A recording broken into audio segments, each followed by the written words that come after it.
नमस्कार, आप देख रहे हैं स्पेशल रिपोर्ट और मैं हूं आपके साथ आयुषी गुप्ता। चलिए रुक करते हैं खबरों की ओर। इजरायली सेना अब ऐसा खूनी हमला करने जा रही है जो गाजा पट्टी में सबसे बड़ी तबाही ला सकता है। इजराइल की सेना ने साफ कह दिया है कि अगर हमास ने इजराइल की शर्तें नहीं मानी तो रफा में भीषण हमला होगा। इजराइल की इस धमकी के बाद से रफा में मौजूद करीब 20 लाख फिलिस्तीनियों के जो होश हैं वो उड़ गए हैं। देखिए रिपोर्ट।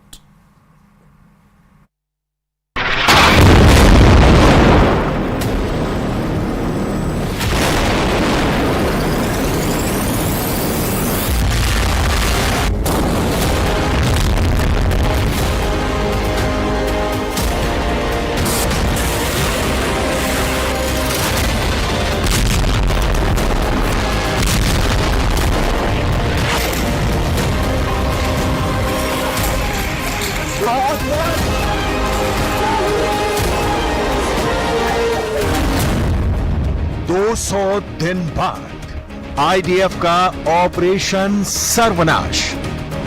7 अक्टूबर 2023 के बाद से पूरा मिडिल ईस्ट जंग की आग में धधक रहा है। पीएम नेतन्याहू ने 200 दिन के युद्ध के बाद अब गाजा और रफा में ऐसा ऑपरेशन शुरू कर दिया है जो हमास के अंत के बाद ही रुकेगा। हैरानी की बात तो यह है कि अब गाजा युद्ध में 35,000 के करीब फिलिस्तीनी मारे जा चुके हैं। तमाम अंतर्राष्ट्रीय दबावों के बावजूद इजराइल के टॉप कमांडर गाजा पट्टी के दक्षिणी शहर रफा में जंग और तेज करने पर आमादा है। आप इसी से अंदाजा लगा सकते हैं इजराइल ने हमास का पूरी तरह से सफाया करने के लिए बहुत बड़ी तैयारी कर ली है।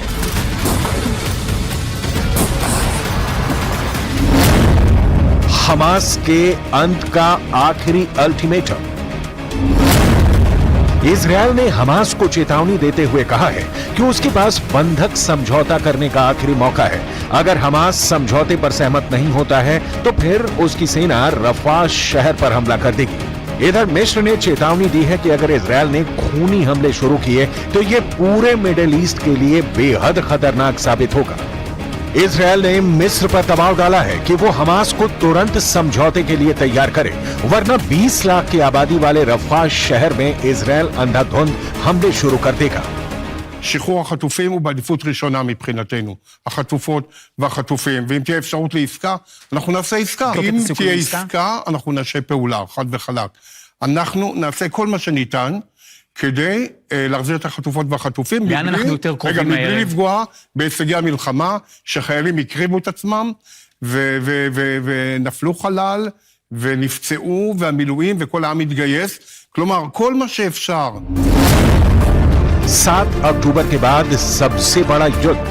इधर हमास के लड़ाके अभी भी इजरायली सेना पर गाजा पट्टी और रफा के इलाके से हमले करने में जुटे हैं। सुरंगों का नेटवर्क अभी भी मौजूद है जहां से हमास के लड़ाके हमले कर रहे हैं। अब सवाल उठता है कि 200 दिन की जंग के बाद भी हमास अभी तक इजरायल के सामने घुटने क्यों नहीं टेक रहा है। इसके पीछे हैं हमास के वो नेता जो आखिरी सांस तक इजरायल से जंग करने पर आमादा है। हमास के जिंदा 4 टॉप कमांडरों की वजह से गाजा युद्ध लगातार 200 दिन से चल रहा है। हमास का शीर्ष नेता इस्माइल हानिया है जो अभी तक जिंदा है। दूसरे नंबर पर याया सिनवार है जिसे खान यूनुस का कसाई कहा जाता है, जो सुरंग युद्ध में बेहद माहिर है, वो भी अभी तक जिंदा है। तीसरे नंबर पर मोहम्मद देईफ है जो हमास आंदोलन की सैन्य शाखा ईज अल दीन अल कसम ब्रिगेड का चीफ है और अभी तक जिंदा है। और चौथा है हमास का नेता खालिद मेशाल जो हमास की विदेश में राजनीतिक ब्यूरो का प्रमुख है, जो जिंदा है।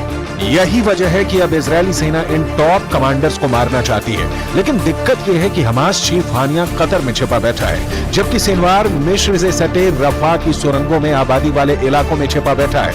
इजरायल इसलिए बार बार कह रहा है कि रफा में हम ऑपरेशन करने जा रहे हैं। इजरायल दिसंबर 2023 तक गाजा पट्टी में 29,000 से ज्यादा बम बरसा चुका है, जिसमें गाजा पट्टी में मौजूद 70% से ज्यादा इमारतें पूरी तरह से तबाह हो चुकी हैं। कुछ दावों के मुताबिक हमास की 80% सुरंगें इजरायल की भयानक बमबारी में तबाह हो चुकी हैं, लेकिन रफा में मौजूद हमास की सुरंगों को तबाह करना इजरायल के लिए बहुत बड़ा सिरदर्द है, क्योंकि सुरंगें ठीक घनी आबादी के नीचे हैं। अगर यहाँ पर इजरायल 3-3 हजार किलो के बम गिराता है तो यहाँ पर हजारों लोग मारे जाएंगे। जरा इस एनिमेशन से समझिए कि क्यों रफा में इजरायल ऑपरेशन को खूनी युद्ध कहा जा रहा है। गाजा पट्टी के दक्षिणी शहर रफा में इजरायल बड़ा ऑपरेशन करने जा रहा है, जिसकी वजह से 23 लाख की आबादी वाले इस इलाके में भयानक खून खराबा होगा। यहाँ हमास के लड़ाकों से ज्यादा आम इंसान मारे जाएंगे। अभी एक हफ्ते पहले रफा में हुए इजरायली हवाई हमले में 22 लोग मारे गए थे, जिसमें से 18 बच्चे और महिलाएं थी। इसीलिए कहा जा रहा है कि अब रफा में दुनिया वो खूनी मंजर देखने जा रही है जिसकी कल्पना करना भी मुश्किल है।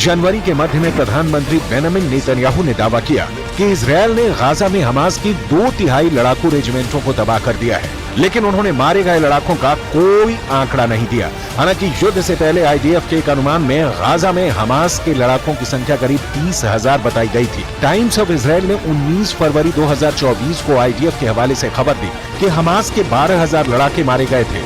युद्ध के शुरू होने के बाद के आंकड़े बताते हैं कि गाजा पट्टी में मारे गए लोगों में कम से कम 70% महिलाएं और बच्चे।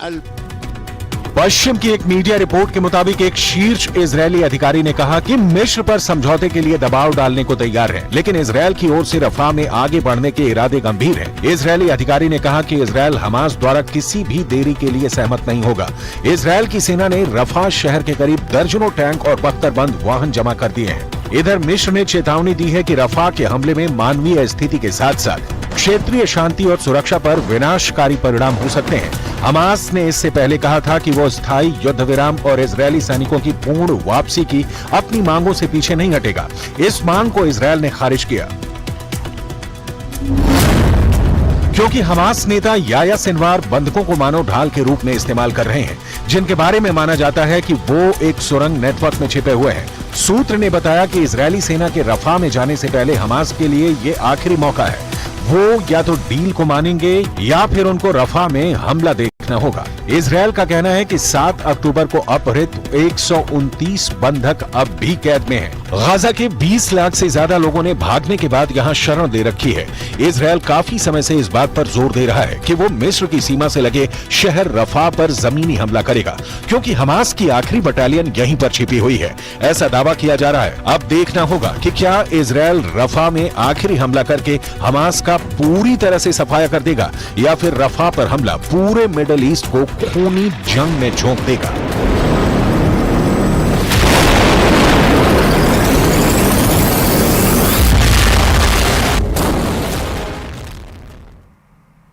और चलिए रुक करते हैं अगली खबर की ओर। गाजा का युद्ध अब अमेरिका के लिए बड़ी फास्ट बन सकता है। अमेरिका के अंदर गाजा को लेकर के एक ऐसी जंग शुरू हो गई है जिसका अंदाजा बाइडेन को भी नहीं था। इस वक्त अमेरिका के कई शहरों में गाजा के नाम पर बड़ी टक्कर शुरू हो गई है। देखिए रिपोर्ट।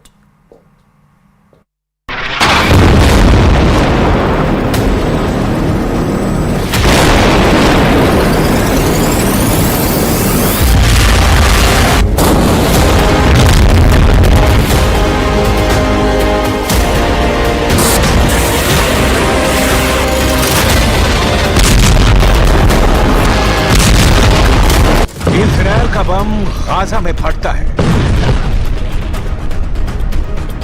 लेकिन उसकी धमक अमेरिका में सुनाई देती है। ना सिर्फ सुनाई देती है बल्कि जमीन पर ऐसी दिखाई देती है। अब एक नए युद्ध के जरिए गाजा में सीज फायर की लड़ाई हो रही है। सीज फायर यानी युद्ध बंद हो, बाइडेन पर प्रेशर हो कि वो इजरायल पर दबाव डालें और नेतन्याहू बमबारी बंद करें। अब इसे लेकर एक बड़ी जंग दुनिया के कई हिस्सों में शुरू हो चुकी है।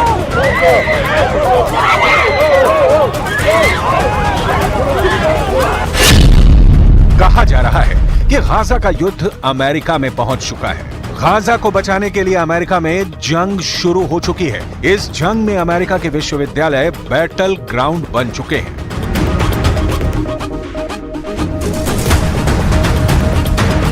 अमेरिका के कई शहरों में अलग अलग विश्वविद्यालयों के सैकड़ों स्टूडेंट गिरफ्तार हो चुके हैं। हथकड़ियां लगाकर सबको हिरासत में लिया जा रहा है। सड़कों और चौराहों पर प्रदर्शन हो रहे हैं।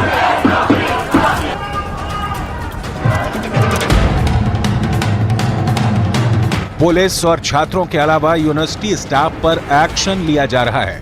ये अटलांटा है और यहाँ पर छात्रों पर पुलिस की कार्रवाई की तस्वीरें विचलित भी कर सकती हैं।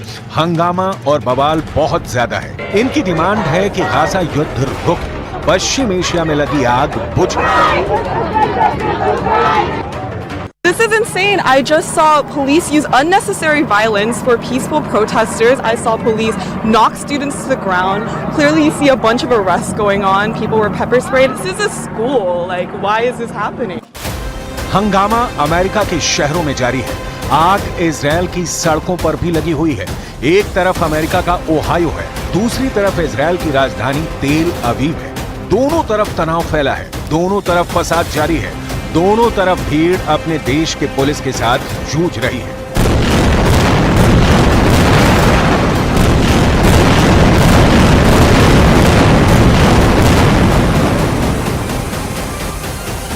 इनकी डिमांड क्या है, इसे समझने के लिए 7 अक्टूबर 2023 के बाद से गाजा पर हुई बमबारी और तबाही को समझिए। गाजा पर गिरे हर बम ने जान ली है। एक नहीं, दो नहीं, बल्कि हर बम ने 10-10 जान ली है।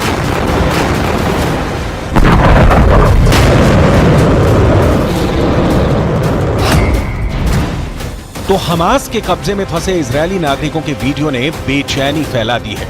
इन तस्वीरों को देखकर पूरी दुनिया पूछ रही है कि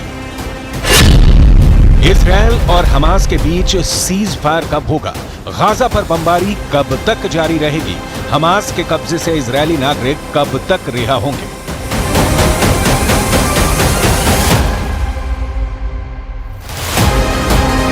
अमेरिका में यूनिवर्सिटी के स्टूडेंट ये युद्ध लड़ रहे हैं और पुलिस उन्हें रोकने के लिए केमिकल स्प्रे कर रही है।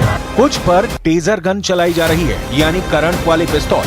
लेकिन अमेरिका में बाइडेन के खिलाफ यह विरोध रुकने का नाम नहीं ले रहा। अमेरिका के बॉस्टन में नॉर्थहैम्पटन यूनिवर्सिटी के छात्रों ने कैंप लगाकर गाजा के समर्थन में प्रदर्शन किया तो करीब 100 लोग हिरासत में लिए गए। इनमें ज्यादातर छात्र और छात्राएं ही हैं। कई जगह आंसू गैस के गोले छोड़कर इस विरोध को दबाने की कोशिश हुई। अमेरिका के इंडियाना में ब्लूमिंगटन नाम का शहर है और यहाँ इंडियाना यूनिवर्सिटी में 23 लोगों को गिरफ्तार किया गया। एरिजोना स्टेट यूनिवर्सिटी में करीब 70 लोग गिरफ्तार किए गए क्योंकि यहाँ भी तंबू लगाकर गाजा में सीज फायर की मांग की गई। फिलिस्तीन के समर्थन के साथ यहाँ इजरायल के बंधकों की भी बात हो रही है और उनकी रिहाई के लिए भी अमेरिका पर दबाव डाला जा रहा है। When we see what's happening in the United States and now in Australia, we keep going and we hope that it'll take off in France too, because universities really have a role to play in what's happening in Palestine and the genocide which is underway. सबसे बड़ी बात यह है कि पूरी आजादी के साथ अपनी आवाज उठाने के लिए जिस अमेरिका के लोकतंत्र की तारीफ की जाती है, वहां यूनिवर्सिटी के स्टूडेंट्स पर लाठी डंडे और आंसू गैस सब कुछ छोड़े जा रहे हैं। उनको गिरफ्तार किया जा रहा है। पिछले 10 दिनों में अमेरिका की Yale University, University of Southern California, Vanderbilt University और यूनिवर्सिटी ऑफ मिनेसोटा में काफी हंगामा हुआ है। इन विश्वविद्यालयों की इमारतों को प्रदर्शनकारियों ने घेर लिया। इस वजह से कई प्रोग्राम कैंसिल करने पड़े, पुलिस बुलाई गई और फिर अमेरिका को बदनाम करने वाली तस्वीरें पूरी दुनिया में छा गई।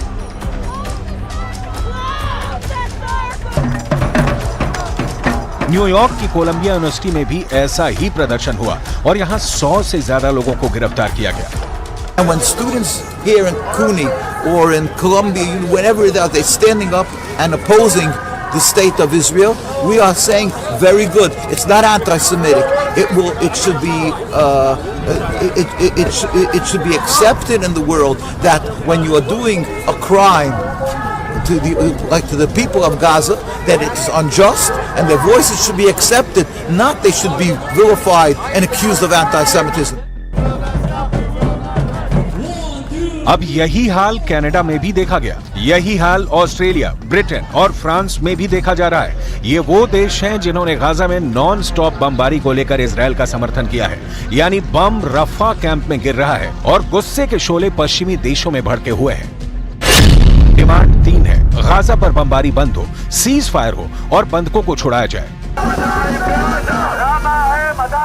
इस वक्त हमास के कब्जे में इजरायल के कई बंधक हैं, जिनको छुड़ाने के लिए इजरायल की सरकार पर भी प्रेशर बनाया जा रहा है। 200 दिनों से भी ज्यादा वक्त से बंधक बने केत सीगल और ओमरी मेरान का वीडियो हमास ने जारी किया है।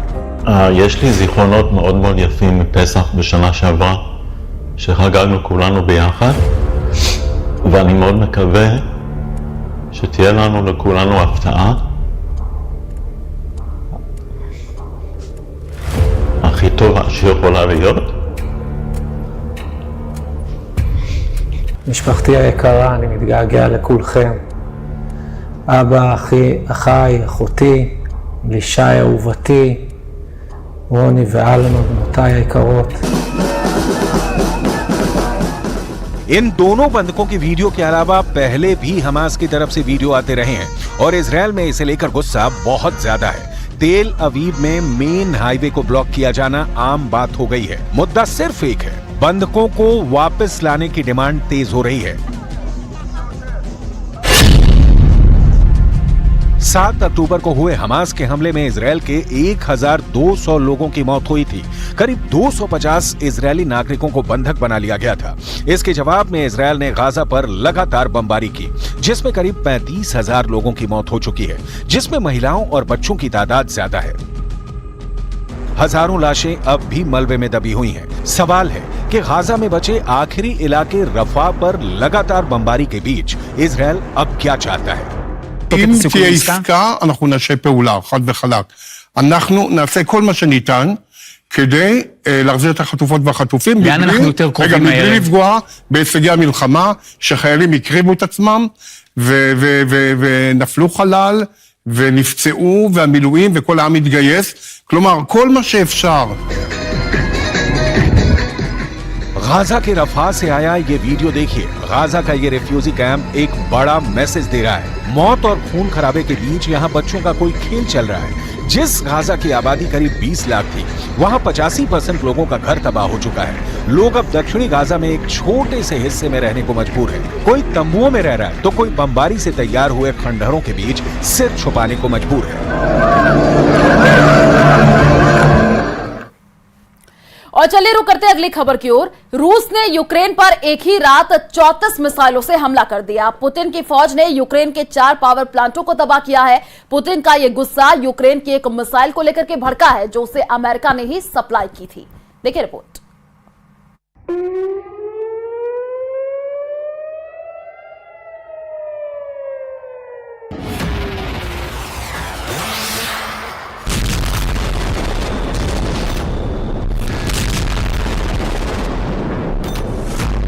चौंतीस मिसाइल हमलों से यूक्रेन धुआं धुआं।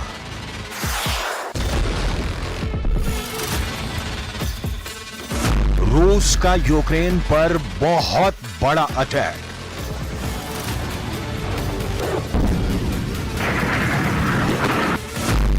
यूक्रेन के 4 पावर प्लांट हुए तबाह।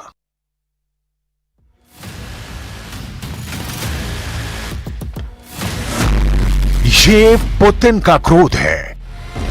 यूक्रेन से आई बर्बादी की ये तस्वीरें ही बताने के लिए काफी हैं कि पुतिन किस कदर गुस्से में है। इसीलिए पुतिन ने एक बार फिर अपने तोपखाने का मुंह खोल दिया है। पुतिन की मिसाइलें गरज रही हैं। पुतिन की मिसाइलों ने यूक्रेन में त्राहिमाम मचा कर रख दिया है। इसीलिए 1 नहीं, 2 नहीं, 3, 4, 5 नहीं, बल्कि एक ही रात में पुतिन ने 34 मिसाइलों का रुख यूक्रेन की ओर मोड़ दिया। यह हमला इतना बड़ा था कि यूक्रेन को पहली बार में तो समझ में ही नहीं आया कि मुकाबला करें या इस हमले से बचें। जब तक यूक्रेन के फौजी कुछ फैसला ले पाते, तब तक मिसाइलों ने यूक्रेनी ठिकानों को तबाह कर दिया था। हालांकि रूस के हमले के बाद यूक्रेन की सेना ने यह दावा किया कि उन्होंने रूस की 21 मिसाइलों को नष्ट कर दिया। सिर्फ 13 मिसाइलें ही यूक्रेनी ठिकानों को निशाना बना पाई। हमले के बाद पावर सप्लाई से जुड़ी यूक्रेन की कंपनी DTEK ने कहा कि रूसी हमले में ऊर्जा संयंत्रों में कई लोग घायल हुए हैं। दक्षिण पूर्वी नीप्रा पेट्रोस इलाके में 2 पावर सप्लाई प्लांट प्रभावित हुए हैं।